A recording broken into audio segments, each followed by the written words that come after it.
ሰበር ዜና ፊልድ ማርሻሉ አመኑ ፋኖ አዘናግቶ ጉር ሰርቶናል ሲሉ ሐቁን አፍርጠውታል።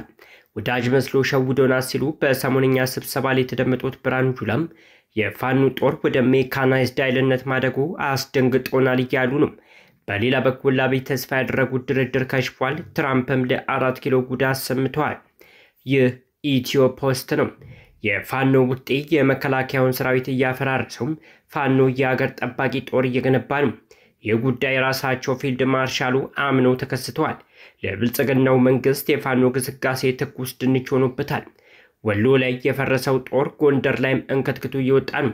ይህንን ጉዳይም ፊልድ ማርሻሉ አምነውታል። ፋኖ አዘናግቶ ጉር ሰርቶናል፣ የኔ ያክል ሜካናይዝድ ጦር ሲገነባም ተዘናግተን ነበረ ሲሉ አራስ ነብር ሆነው ተናግረዋል። በሌላ በኩል ትናንት አንድነት በታወጀበት ጎንደር ከባድ ውጊያ የተከፈተ ሲሆን የፋኖ ኃይል በፋርጣ የመከላከያን ግዙፍ ምሽግ ደርምሶታል። ጉዳዩን በዝርዝር እናስቃኛቸዋለን። አብይ ተስፋ ያደረጉበት የቢሊዮን ዶላር ድርድር ከሸፈ። ለድሮን መግዣ ቢሊዮን ዶላር አገኛለሁ ብለው አቅደው የነበሩት አብይ ያላሰቡት ሆኗል። ከአያሌ ሀገራት ብድር ለማግኘት ሲደራደሩ የከረሙ ቢሆንም ተስፋቸውን ያመከነ ክስተት ተፈጥሯል። የቢሊዮን ዶላሩ ድርድር መክሸፉን ተከትሎ የመከላከያ ሰራዊቱ ለጦር መሳሪያ መግዣ የሚሆን በጀት እጥረት ሊገጥመው ይችላል በሚል ተፈርቷል። ጉዳዩን ቤተ መንግስቱና የመከላከያ ቢሮን እየናጠነው ታደምጡታላችሁ። በግብጽ ካይሮ ወታደራዊ አቀባበል የጠበቃቸው ዶናልድ ትራምፕ በ4 ኪሎና በኢትዮጵያ ጉዳይ አንድ ጥብቅ ምክር አድርገዋል። ትራምፕ በ4 ኪሎ ጉዳይ ያልተጠበቀውን ውይይት ያደረጉት ከአዲስ አበባ ከባድ የማስጠንቀቂያ መልስ ምት በተሰጠ ማግስት ነው። ከሳምንታት በፊት በኮሪደሩ ጉዳይ ማስጠንቀቂያ የሰጡት የነጩ ቤተ መንግስት ጌታ ዶናልድ ትራምፕ ዛሬም አዲስ አበባ ላይ ቆምጨጭ ያለ አቋም አራምደዋል። የተወደዳችሁን የተከበራችሁ የቻናላችን ቤተሰቦች ለአሁን የተደመጡ እነዚህና ሌሎች መረጃዎችን አጠናክረናል። እንደተለመደው ቪዲዮ ላይክ እና ሼር በማድረግ አብራችሁ እንድትቆዩ ግብዣችን ነው። አሁን ወደ መረጃዎቻችን እናመራለን። አብይ ተስፋ ያደረጉበት የቢሊዮን ዶላር ድርድር ከሸፈ። ለድሮን መግዣ ቢሊዮን ዶላር አገኛለሁ ብለው አቅደው የነበሩት አብይ ያላሰቡት ሆኗል። ከአያሌ ሀገራት ብድር ለማግኘት ሲደራደሩ የከረሙ ቢሆንም ተስፋቸውን ያመከነ ክስተት ተፈጥሯል። የቢሊዮን ዶላሩ ድርድር መክሸፉን ተከትሎም የመከላከያ ሰራዊቱ ለጦር መሳሪያ መግዣ የሚሆን በጀት እጥረት ሊገጥመው ይችላል በሚልም ተፈርቷል። ጉዳዩን ቤተ መንግስቱና የመከላከያ ቢሮን እየናጠ ነው። አብይ ለድሮንና የጦር መሳሪያ ግዢ እንዲሆናቸው ከአበዳሪ ሀገራት ብድር ቢጠይቁም ሳይሳካላቸው ቀርቷል። ጠቅላዩ በልማት ስም ብድር የጠየቁ ሲሆን አበዳሪ ሀገራት ግን ለጦር መሳሪያ ግዢ ልታውለው ትችላለህ፣ መጀመሪያ ያለብን ብድር ክፈል ሲሉም መልሰውታል። በገንዘብ ሚኒስትሩ አቶ አህመድ ሺዴ የሚመራ የኢትዮጵያ ከፍተኛ ልዑክ በዋሽንግተን ዲሲ በመካሄድ ላይ በሚገኘው የዓለም ባንክና የዓለም አቀፍ የገንዘብ ድርጅት ዓመታዊ ስብሰባ ላይ ከድርጅቱ አመራሮች ጋር ውይይት አድርጓል። በውይይቱም የኢትዮጵያን በሀገር በቀል የኢኮኖሚ ማሻሻያ አጀንዳ አፈጻጸም ለማፋጣን በሚል ተጨማሪ ድጋፍ እንዲደረግላት ጠይቃለች። የልዑካን ቡድኑ በማሻሻያው የተገኙ ጉልህ ውጤቶችን ያቀረቡ ሲሆን በተለይም የዋጋ ግሽበት መቀነስ፣ የወርቅ መጨመርና የተሻሻለ የንግድ አካባቢ መፍጠርን ለአይኤምኤፍ አመራሮች አስረድቷል። ሚኒስትር አህመድ ሺዴ እነዚህ መሻሻሎች ቢኖሩም ማሻሻያውን ማስቀጠል ከፍተኛ ወጪ የሚጠይቅ በመሆኑም አይኤምኤፍ የኢትዮጵያን ተለዋጭ ፋይናንስ ፍላጎት ለማሟላት የሚያስችል በዝቅተኛ ወለድ የሚገኝ የገንዘብ ድጋፍ እንዲጨምር ጠይቋል። በውይይቱ ላይ የተገኙት የኢትዮጵያ ብሔራዊ ባንክ ገዢ አቶ ኢዮብ ተካሊ በበኩላቸው በጂ20 የጋራ ማዕቀፍ ስር እየተካሄደ ስላለው የዕዳ መልሶ ማዋቀር ድርድር አዎንታዊ መሻሻሎች መኖራቸውን ሪፖርት አድርጓል። ይህም ለሀገሪቱ የዕዳ ጫና እፎይታ ሊያስገኝ እንደሚችል አመላካች ነው። የአይኤምኤፍ ምክትል ማኔጂንግ ዳይሬክተር ናይጃል ክላርክ የኢትዮጵያን ጠንካራ የኢኮኖሚ እድገት፣ የተሻሻለ የማክሮ ኢኮኖሚ መረጋጋት አድንቀዋል። የማሻሻያ አጀንዳውን ለሌሎች ሀገራት አርአያ ነው ሲሉ የገለጹት ክላርክ የተሃድሶ ከፍተኛ ወጪ የሚጠይቅ መሆኑን ተረድተው ተጨማሪ የገንዘብ ድጋፍ ለማግኘት በትብብር መስራት አስፈላጊ መሆኑን አጽንኦት ሰጥተዋል። ክላርክ በመጪው ታህሳስ 2025 ኢትዮጵያ እንደሚጎበኙ አስታውቋል። የጉብኝታቸውም ዓላማ በአዲስ አበባ የሚካሄደውን የማሻሻያ ፕሮግራሙን 3ኛ ዙር ግምገማም ለመደገፍ ነው። ሁለቱም ወገኖች የማሻሻያውን ሂደት ለማስቀጠል በግምገማው ሂደት በቅርቡ ለመተባበር ቁርጠኝነታቸውን አረጋግጠዋል። በግብጽ ካይሮ ወታደራዊ አቀባበል የጠበቃቸው ዶናልድ ትራምፕ በ4 ኪሎና ኢትዮጵያ ጉዳይ ላይ አንድ ጥብቅ ምክር አድርገዋል። ትራምፕ በ4 ኪሎ ጉዳይ ያልተጠበቀውን ውይይት ያደረጉት ከአዲስ አበባ ከባድ የማስጠንቀቂያ መልስ ምት በተሰጠ ማግስት ነው። ከሳምንታት በፊት በኮሪደር ጉዳይ ማስጠንቀቂያ የሰጡት የነጩ ቤተ መንግስት ጌታ ዶናልድ ትራምፕ ዛሬም አዲስ አበባ ላይ ቆምጨጭ ያለ አቋም አራምደዋል። የኢትዮጵያና ግብፅን ጦርነት አስቀርቼዋለሁ፣ እንዲሁም ካስፈለገ ግድቡን በቦምብ መምታት ይቻላል በሚል ነውጠኛ ንግግራቸው የሚታወሱት ትራምፕ ዛሬም በአባይ ግድብ ዙሪያ ከካይሮ ጋር መምከራቸው የግብፅ መገናኛ ብዙሃን ዘግበዋል። የግብፅ መሪዎች በቅርቡ በተጠናቀቀው የህዳሴ ግድብ ዙሪያ አዲስ ውዝግብ እያስነሱ ይገኛሉ። እሱም ግድቡ በሱዳን ከፍተኛ ጎርፍ አስከትሏል፣ ይህም ግድቡን በጋራ ለመቆጣጠር አይነተኛ ማሳያ ነው የሚል ነው።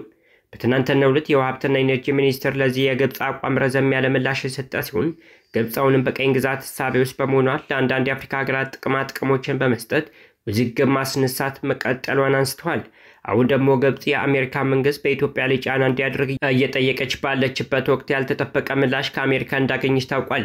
በቅርቡ በፕሬዝዳንት ትራምፕ የአፍሪካ ጉዳዮች ከፍተኛ አማካሪ ተደርገው የተሾሙት ማሳድ ፓውሎስ ሀገራቸው ኢትዮጵያና ግብፅ ስምምነት ላይ እንዲደርሱም ሀገራቸው ድጋፍ እንደምታደርግ ገልጸው የህዳሴ ግድቡ ውዝግብ ፖለቲካዊ ሳይሆን ቴክኒካዊ ምላሽ እንደሚያገኝ አሳስበዋል።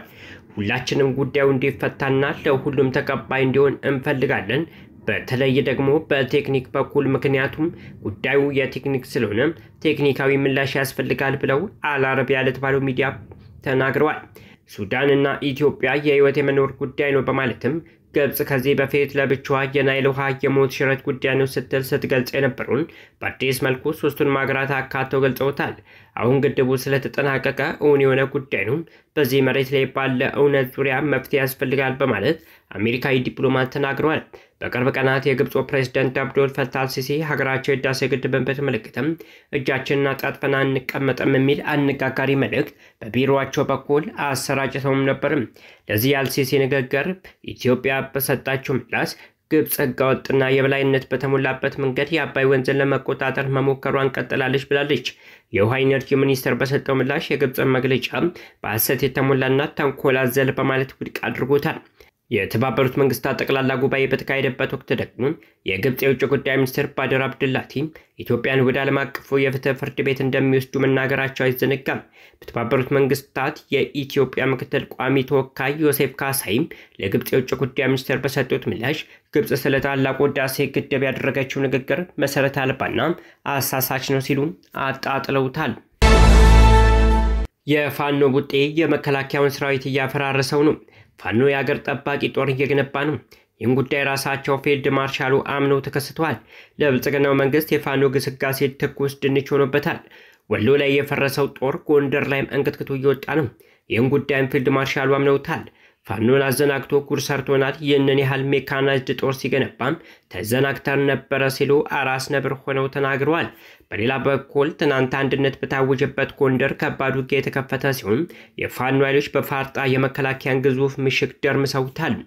ፋኖን እንኳን ትጥቁን ሱሪውን አስወልቄ እንደ በግ እየነዳው አስረዋለሁ፣ አማራውንም ቅስሙን ሰብሬ እንደ ባሪያ ገዘዋለሁ ብሎም በአደባባይ ፎክረው የገባው የመንግስት ጦር አሁን ላይ የናቁት ያደርጋል ራቁት ሆኖበት ሊገርፍ ገብቶ እየተገረፈ ቅስም ሊሰብር ገብቶ የራሱ ቅስም ተሰብሮ ለፋኖ እጅ በመስጠት እንደ በግ መነዳት ብቸኛው በህይወት የመቆየት እድሉ ሆኖ ታይቷል።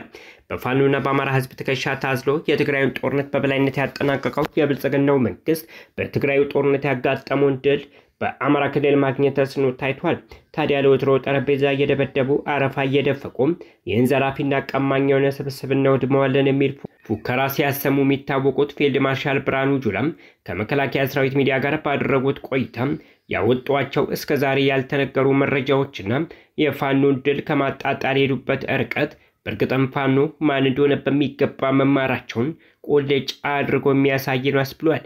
ወዲህ ፊልድ ማርሻሉ ፋኖ አልቆለታል፣ አሁን ከመደምሰስ የተረፈውን ኃይል እየለቃቀምን ነው፣ በ2018 አማራ ክልል ሙሉ በሙሉ ሰላማዊ እናድርገዋለን ሲሉ ከወራት በፊት ከፋኖ ጋር በድብቅ እየተደራደሩ ነው ያሉት ጠቅላይ ሚኒስትሩ አብይ አህመድ በጀርባ ሽማግሌ መላካቸው ተያይዘውታል ነው የተባለው።